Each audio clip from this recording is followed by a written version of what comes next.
This is the third in a series of 3 on the neck and head. This will be the final VoiceOver PowerPoint posted, as the information will complete the course. We're going to start by taking a look back at the infratemporal fossa. The infratemporal fossa is medial to the mandibular fossa, which is right here. The mandibular fossa is the fossa for the temporomandibular joint. So medial to that mandibular fossa is the infratemporal fossa. That fossa is right here. It is inferior to the temporal bone, so it is called the infratemporal fossa. It has two main foramen. The foramen spinosum, which is lateral, is the foramen for the middle meningeal artery. And the larger and more anterior medial foramen, which is right here, is the foramen ovale. The foramen ovale is the foramen for the mandibular division, or third division of the trigeminal nerve. As a review, we covered the ophthalmic, maxillary, and sensory nerves off of the mandibular division. So the ophthalmic division, as a review, comes through the supraorbital fissure and divides into a nasociliary nerve. Off of the nasociliary nerve branches an external nasal and infratrochlear nerve. The external nasal and infratrochlear nerves are sensory from the bridge of the nose. So just below the trochlea and at the bridge of the nose, the sensory information travels along the external nasal infratrochlear through the nasociliary nerve through the supraorbital fissure. The frontal nerve is another branch off the ophthalmic division. It branches off a supratrochlear and supraorbital nerves. These nerves are sensory from the medial and lateral forehead. Also off is the lacrimal nerve going to our lacrimal gland. The ophthalmic division is all sensory. Next, the maxillary division. This maxillary division, or the second part of the trigeminal nerve, is also all sensory. The maxillary division comes through the foramen rotundum, divides into a zygomatic nerve. The zygomatic nerve branches off the zygomaticotemporal and zygomaticofacial nerve. The zygomaticotemporal and zygomaticofacial nerves come through foramen of the same name and provide sensory information from the lateral part of the face. The maxillary division also terminates as the infraorbital nerve, providing sensory from below the eye.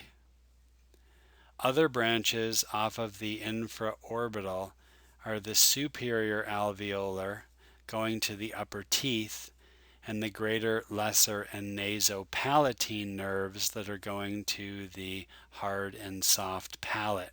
These areas will be discussed separately. Last is the mandibular division. The mandibular division comes through the foramen ovale in that infratemporal fossa and branches off both sensory and motor branches. The mandibular division branches off the buccal nerve, which is sensory to the cheek, the mental nerve, which is sensory from the chin,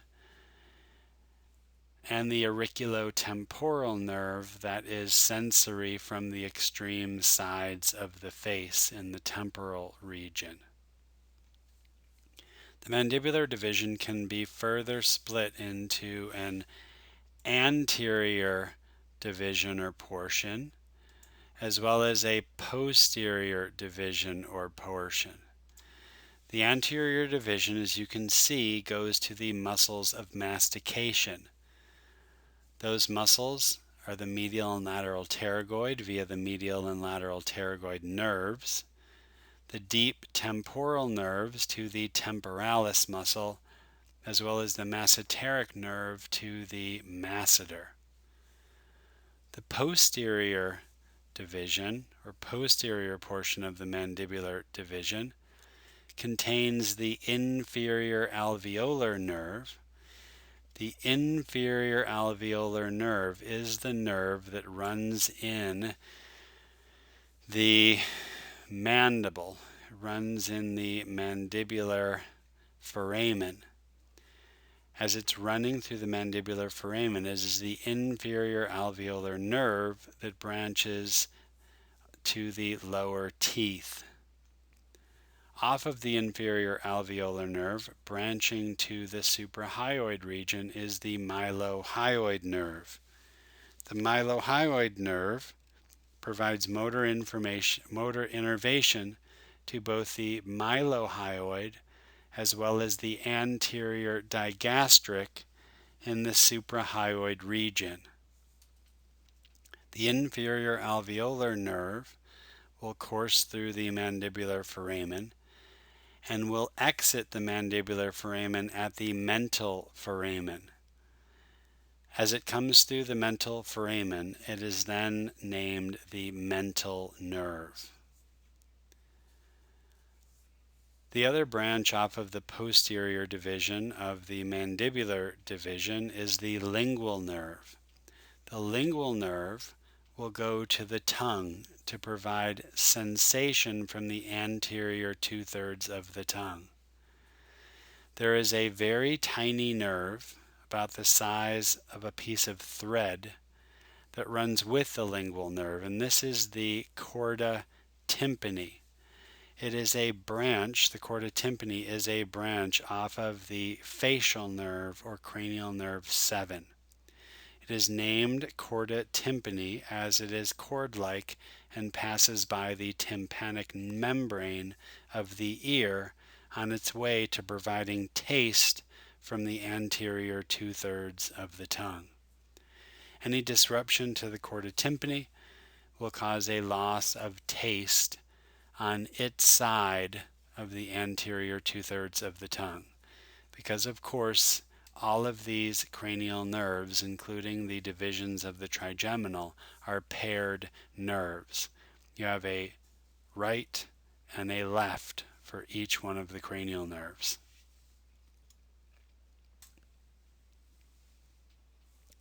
Arterial supply to this area is via the maxillary artery. The maxillary artery is a branch off of the external carotid. As it branches off of the external carotid, it will go posterior to the ramus of the mandible, and it will end as it exits the infraorbital foramen as the infraorbital artery. The maxillary artery is divided into 3 portions. The first portion provides blood supply to the brain, the ear, or tympanic membrane of the ear, as well as the lower teeth. The middle portion of the maxillary artery provides blood to the muscles of mastication, which are temporalis, medial and lateral pterygoid, as well as masseter. There's an additional branch coming off the second part that goes to the buccinator. The third part of the maxillary artery will provide blood to the upper teeth, the hard and soft palate, and again it will terminate as the infraorbital artery supplying blood below the eye. The middle portion, or the second portion of the maxillary artery, is differentiated from the first and third portions by the presence of the lateral pterygoid muscle. Here we have the large schematic showing all of the circulation to the neck and head. Here is the maxillary artery. Again, the first part of the maxillary artery goes to the lower teeth via the inferior alveolar artery. The inferior alveolar artery will travel with the inferior alveolar nerve off the mandibular division of the trigeminal and provide blood to the lower teeth. The inferior alveolar artery, like the nerve, will exit via the mental foramen and become the mental artery. Going to the ear, more specifically the tympanic membrane within the ear, is the deep auricular artery. And then we have the middle meningeal artery going to the meninges of the brain, which completes the branches of the first part of the maxillary artery. Posterior to the lateral pterygoid, we have the arteries which go to the muscles of mastication, as well as the cheek. So we have the mesenteric artery, again going to the masseter, the pterygoid arteries going to the medial lateral pterygoid, the deep temporal artery going to the temporalis, and the buccal artery going to the buccinator in cheek. The third division of the maxillary artery contains arteries going to the upper teeth, hard and soft palates. Going to the upper teeth are the anterior, middle, and posterior superior alveolar arteries. The superior alveolar arteries run with the anterior, middle, and posterior superior alveolar nerves that are off the maxillary division of the trigeminal, or the second part of the trigeminal nerve. Next, the maxillary artery in the third part branches off a sphenopalatine and greater palatine artery to the hard palate, and a lesser palatine artery to the soft palate. It terminates as the infraorbital artery, which exits the infraorbital foramen and provides blood flow to the skin below the eye. In this picture, as a reminder, we see the anterior, middle, and posterior superior alveolar nerves that run with the arteries of the same name off of the third part of the maxillary artery. This division of nerves allows the dentist to inject right above the tooth that he needs to work on. In the mandible, the dentist will seek out the mandibular foramen and inject the inferior alveolar nerve prior to its entry into the foramen. This leaves numbness on one side of the lower part of the jaw, versus the superior alveolar nerves are much more specific to the tooth or teeth that he is working on.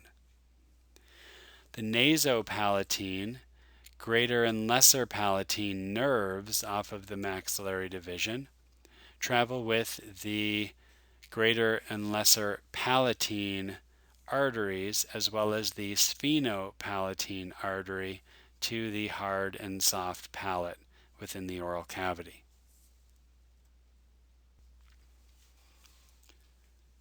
Here we have the oral cavity. It contains the upper teeth and lower teeth. When we've discussed, the innervation of the upper teeth is from the maxillary division of the trigeminal. Blood supply to the upper teeth is from the third part of the maxillary artery. It contains the lower teeth. Its innervation comes from the mandibular division of the trigeminal. Its blood supply comes from the first part of the maxillary artery. The oral cavity also contains the palate. We have the hard palate that is anterior, the soft palate that is posterior, and posterior to the soft palate we have the uvula. Clinically, the uvula is approximately the same height as the odontoid process or the dens of C2. The oral cavity also contains the tongue. Both the tongue as well as the hard and soft palate contain taste buds, which help us to taste, receptors for taste. And this dark area behind the oral cavity is known as the pharynx. The pharynx will be discussed on a separate slide. Let's first take a look at the hard and soft palate at the roof of the mouth. The hard and soft palate have both innervation and blood supply. Innervation to the hard and soft palate comes from the maxillary division of the trigeminal. More specifically, we have two nerves innervating the hard palate. The nasopalatine nerve, which comes out of the incisor foramen, innervates the very front or very anterior aspect of the hard palate, while most of the hard palate is done via the greater palatine nerve. The greater palatine nerve exits the greater palatine foramen. The lesser palatine nerve exiting the lesser palatine foramen is sensory from the soft palate.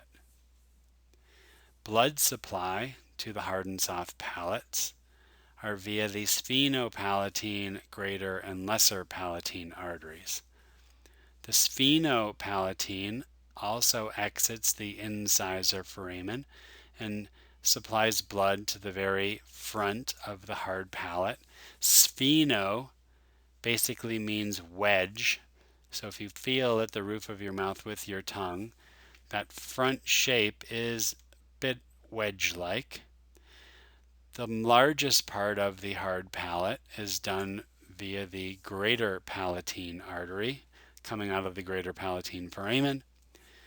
And then the soft palate blood supply comes from the lesser palatine artery out of the lesser palatine foramen.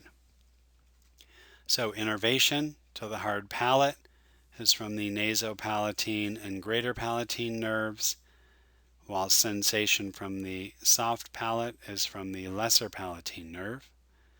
Blood supply to the hard palate is via the sphenopalatine artery and greater palatine artery, while blood supply to the soft palate is from the lesser palatine artery.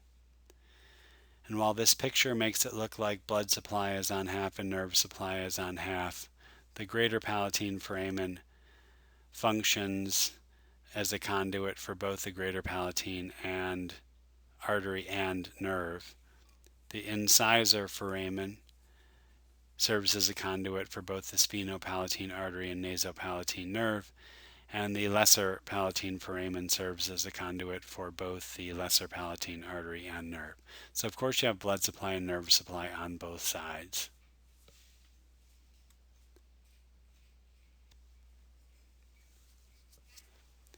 Nerve supply from the oral cavity is via the lingual nerve as well as the chorda tympani. At least the trigeminal's contribution to the oral cavity comes from the lingual nerve, and the chorda tympani is from the facial nerve. The lingual nerve is going to provide sensation from the anterior two-thirds of the tongue, while the chorda tympani is going to provide taste from the anterior two-thirds of the tongue. The tongue itself is separated into three areas. You have an anterior two-thirds, a posterior one-third, and the root of the tongue. The anterior two-thirds and posterior third is separated by the sulcus terminalis. The sulcus terminalis is the spot where we have these enlarged taste buds. These enlarged taste buds are known as circumvallate papillae. If you look in your mouth, you can probably see them. So anterior to the sulcus terminalis in the anterior two-thirds of the tongue, the lingual nerve off of the mandibular division of the trigeminal provides sensory input, while the chorda tympani, which is a nerve coming from the facial nerve that travels with the lingual nerve, provides taste from the anterior two-thirds of the tongue. The posterior third is innervated by the glossopharyngeal nerve, cranial nerve 9. The glossopharyngeal nerve provides both sensory and taste from the posterior third of the tongue. The root of the tongue is innervated by the vagus nerve. It's why when you go to the doctor, say you have strep throat, they use a tongue depressor. They go to the very back of your tongue to have a look at your oral pharynx, that you gag. That gag reflex is coming from the vagus nerve. So the anterior two-thirds of the tongue is innervated by the fifth cranial nerve via the lingual nerve, the seventh cranial nerve via the chorda tympani off of facial. The posterior third is innervated by the ninth cranial nerve, and the root by the vagus nerve. Motor to the tongue is accomplished via the 12th cranial nerve, the hypoglossal nerve. As you know, the tongue is a muscular organ. It is skeletal muscle under voluntary control, and the hypoglossal nerve provides that motor input. We previously mentioned the chorda tympani off of the facial nerve runs past the tympanic membrane. The tympanic membrane is associated with the middle ear. So any infections related to the middle ear or changes in pressure in the middle ear due to being on an airplane or having a head cold can affect taste on the anterior two-thirds of the tongue. All right, innervation to the tongue. Innervation to the tongue is via the 12th cranial nerve, the hypoglossal nerve. The hypoglossal nerve innervates the tongue itself. The tongue itself is known as the genioglossus. It runs from the genial tubercle. And the genioglossus is a protractor of the tongue. Other muscles associated with the tongue are the hyoglossus from the hyoid to the tongue. If you look at the fiber direction of the hyoglossus, you will recognize it as a retractor of the tongue. Last is the styloglossus from the styloid process to the tongue. The styloglossus is also a retractor of the tongue.